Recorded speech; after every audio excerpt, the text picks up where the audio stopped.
Semeton baru tahu ternyata seorang tukang rongsok yang bekerja di kapal pesiar menjadi tukang cuci, kemudian menikah dengan bule, dan ternyata nasib membawanya berubah.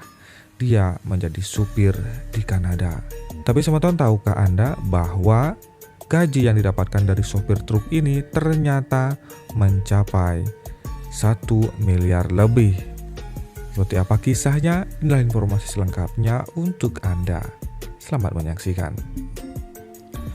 Semeton International ternyata menikah dengan bule bukanlah menjanjikan bahwa Anda akan langsung menjadi sultan. Tetapi menikah dengan bule bukan juga berarti bahwa hidup Anda akan tidak baik-baik saja.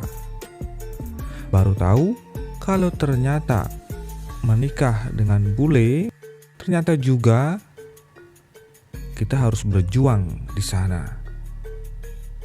Karena sejatinya mereka juga sama seperti kita yang ada di sini, harus bekerja untuk memenuhi kebutuhan sehari-harinya. Tidak semua bule yang dinikahi itu adalah anak-anak sultan. Pria yang berasal dari Bali ketika menikah dengan bule justru kini menjadi sopir truk di Kanada. Namun Semeton baru tahu kalau ternyata gajinya itu tidak sedikit. Gus Abi, nama seorang pria asal Bali, menikah dengan bule Kanada bernama Coletta.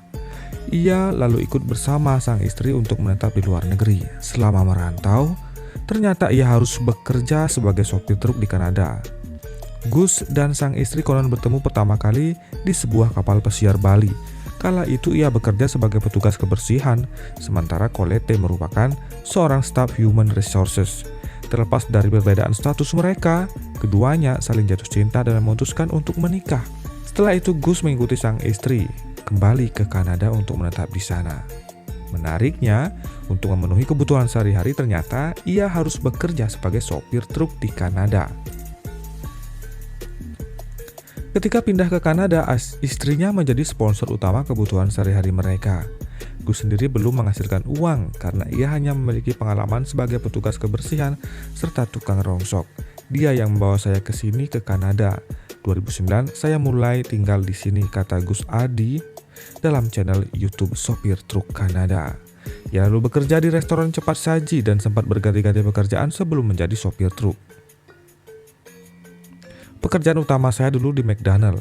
Beberapa bulan kemudian pindah ke hotel, lalu pindah ke warehouse sekitar 2 tahun, jelasnya lebih lanjut. Selama beberapa tahun ia kesulitan menemukan pekerjaan yang tepat karena kurangnya pengalaman. Pada akhirnya Gus mencoba menjadi sopir truk dan merasa ini adalah pekerjaan terbaik untuknya. Sampai saat ini ia sudah bekerja sebagai sopir truk di Kanada selama kurang lebih 9 tahun. Ternyata gajinya menjanjikan. Di Indonesia pekerjaan sebagai pengemudi truk memang tidak terdengar istimewa.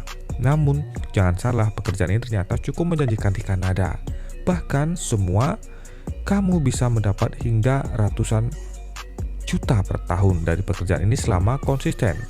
Melalui vlog miliknya, Gus merekam pengakuan dari temannya yang merupakan sopir senior. Kabarnya setiap tahunnya bisa mendapatkan sampai $120.000 Kanada atau setara dengan 1,3 miliar per tahun. Tahun pertama sekitar 80 sampai 95 ribu dolar Kanada. Setelah itu sekitar 105 sampai 120 ribu dolar Kanada. Gaji ini belum potong pajak, jelas rekannya. Berarti penghasilan setiap bulannya seorang sopir di sana bisa mencapai 100 juta. Ini jauh lebih tinggi dari rata-rata penghasilan UMR karyawan kantoran biasa di Indonesia. Gus sendiri mengaku mendapatkan $1.590 Kanada atau setara 17 juta hanya dalam 5 hari kerja tahun 2019. Semoga informasi ini bisa menginspirasi beberapa teman-teman untuk tetap berusaha karena garis hidup tidak ada yang pernah tahu. Sebelumnya, Gus ini bekerja sebagai seorang pemulung atau tukang rongsok. Kemudian dia bekerja menjadi steward, kemudian menikah, dan sekarang menjadi sopir. semuanya berubah lebih baik.